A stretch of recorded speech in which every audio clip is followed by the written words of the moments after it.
Hello! Welcome to Kumari was vlogs. Sunday కదండీ! Eat స్ట్రీట్‌కి వెళ్దాం అనుకున్నాము. వెళ్దాం అనుకుంటే తెలిసిందే కదా! పొట్టలు ఖాళీగా పెట్టుకుని అక్కడున్న ఐటెమ్స్ అన్నీ నింపుకోవాలని చెప్పి ఈవినింగ్ నుండి ఏమీ తినకుండా మేమైతే వెయిట్ చేస్తూ ఉన్నాము. పిల్లలకి పెట్టి బయలుదేరేసరికి మాకైతే 7:30 దాటేసింది. నేనైతే విజయవాడలో ఈట్ స్ట్రీట్‌కి ఫస్ట్ టైమ్ రావడం అండి. మీలో ఎవరైనా వెళ్తే కామెంట్ చేసి చెప్పండి. అండ్ ఇక్కడ ఏ ఫుడ్ ఫేమస్సో చెప్పాలి మీరు. మరి నాకు తెలీదు గదా! సో, నేనైతే ఇక్కడ చాలా బిర్యానీ షాపులైతే చూసాను. రకరకాల బిర్యానీలైతే ఉన్నాయి. ఇందులో 'ఆహా ఏమి రుచి' అంట. వీడైతే మనకొక ఆఫర్ కూడా ఇచ్చాడు. ఇలా మనకి కొంచెం శాంపిల్ ఇచ్చి నచ్చితే తినమని ఎంకరేజ్ చేస్తున్నాడు. ఈ కాన్సెప్ట్ నాకు భలే నచ్చిందండి. ఈ బిర్యానీ షాపుల తర్వాత అంత ఎక్కువగా కనిపించిందయితే ఈ ఫలూదా షాపులేనండి. ఈ కలర్ భలే ఉంది గదా! ఇంక పిల్లలతో బయటకంటే తెలిసిందే కదా! మా వోడు వదలట్లేదని ఏడుస్తుంటే మా అక్క వాడిని గట్టిగా పట్టుకొనయితే తీసుకొనొస్తుంది.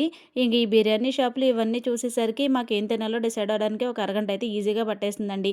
మొత్తం మీద తిరిగి, తిరిగి మేము ఈ పల్నాడు నాటుకోడి కుండ బిర్యానీ దగ్గర అయితే ఆగి ఒక ప్లేట్ తీసుకున్నాము. బిర్యానీ అయితే బావుంది. మేము ఈ బిర్యానీ కంప్లీట్ చేసేలోపు నేను ఈ స్ట్రీట్ అంతా వీడియో తీసి మీకు పెట్టాను. ఒకసారి లుక్కేసేయండి.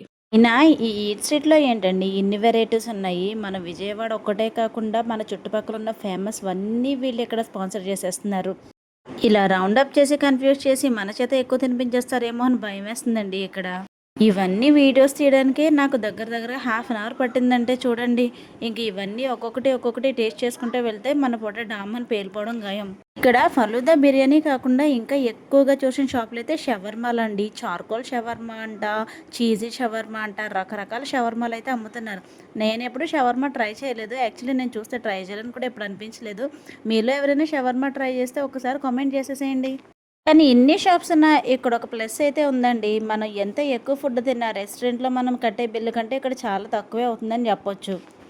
ఇలాంటి స్ట్రీట్ ఫుడ్ వాళ్ళని ఎంకరేజ్ చేస్తే మనకి బిల్లు కూడా తక్కువ అవుతుంది. టేస్ట్ కూడా బావుంటుంది. వాళ్ళు కూడా హ్యాపీగా బతుకుతారు. అవునా కదా! ఏమంటారు?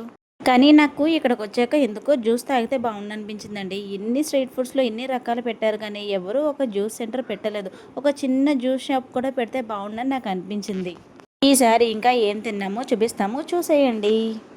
ఆ! మొత్తం చూసేసారు కదా! ఇక్కడ మా వాళ్ళైతే చిన్న చిన్న పిల్లలు కదా! సో, వీళ్ళకి బిర్యానీలు, ఫ్రైడ్ రైస్‌లు నచ్చవు కాబట్టి వీళ్ళిలా వేఫీస్ అయితే ట్రై చేశారు. వేఫీస్ చేయడానికి చాలా టైం అయితే పట్టేసిందండి. కానీ వర్త్ అనే చెప్పాలి. టేస్ట్ అంతా బావుంది. మా పొట్టిదానికి కూడా ఇది భలే నచ్చిందంట. కూడా మర్చిపోయాను. ఈవిడ అడిగి మరి స్ప్రింకిల్స్ అయితే వేయించుకుందండి పైన. చూసారు కదా! మా వోడికి చూపిస్తుంటే ఆడలా చూస్తాడు తప్ప ఏది నోట్లో పెట్టుకోడు. వీడిని ఎందుకు తీసుకొస్తానో నాకే తెలీదు. ఇంక మా వోడైతే కిట్ క్యాట్‌ది ట్రై చేశాడు. అది కూడా చాలా బావుంది. వాడి ఎక్స్‌ప్రెషన్ చూస్తే మీకే తెలుస్తుంది. ఇది అయిపోయాక కొంచెం ముందుకు వెళ్ళేసరికి మాకు మరీ ఆకలేసిందనిపించింది. అందుకే ఈ చీకులు కాకుండా దాని పక్కనే ఉన్న లక్ష్మీ గణపతి ఫిలిమ్స్‌లో ఫ్రైడ్ రైస్ అయితే ఆర్డర్ ఇచ్చేసాము. ఈ ఫ్రైడ్ రైస్ కూడా తినడానికి చాలా టేస్టీగా అనిపించిందండి. మేబీ స్ట్రీట్ ఫుడ్ అంటే అంతేనేమో! ఏదైనా రుచిగానే అనిపిస్తుంది. ఇన్ని స్పైసీ ఫుడ్స్ తిన్న తర్వాత పొట్టలో ఏదైనా చల్లగా పడితే బావుంటది కదా! అందుకే ఈ బందర్ బాదం మిల్క్ దగ్గరికి వచ్చి ఈ ఆంటీ గారితో బాదం మిల్క్ చేయించేసుకొని తాగేసాము. ఇది కోవా బాదం మిల్క్ అంటండి. నేనెప్పుడూ ట్రై చేయలేదు. ఇదే ఫస్ట్ టైము. నేను కోవా అయితే కొంచెం తక్కువే వేయించుకున్నాను. ఎందుకంటే మనకు స్వీట్ అంతగా పడదనమాట. సో, బానే అనిపించింది. మేము తిన్న ఫుడ్స్ అన్నిటిలోనూ ది బెస్ట్ అంటే ఆ వాఫల్స్ అనే చెప్తానండి. మీరెప్పుడైనా ట్రై చేస్తే కామెంట్ చేయండి. ట్రై చేయని వాళ్ళైతే ఎప్పుడైనా విజయవాడ వచ్చినప్పుడు కంపల్సరీ అదైతే ట్రై చేసుకోండి.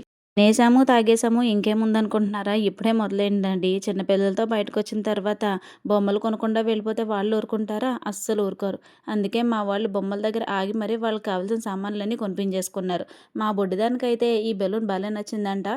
ఎంతో హ్యాపీగా ఈ బెలూన్ అయితే ఇంటికి తెచ్చుకుంది. వాళ్ళ తమ్ముడు అంతే హ్యాపీగా ఇంటికి రాగానే దాన్ని పాడు చేసేసాడండి. పిల్లలంటే అంతే కదా!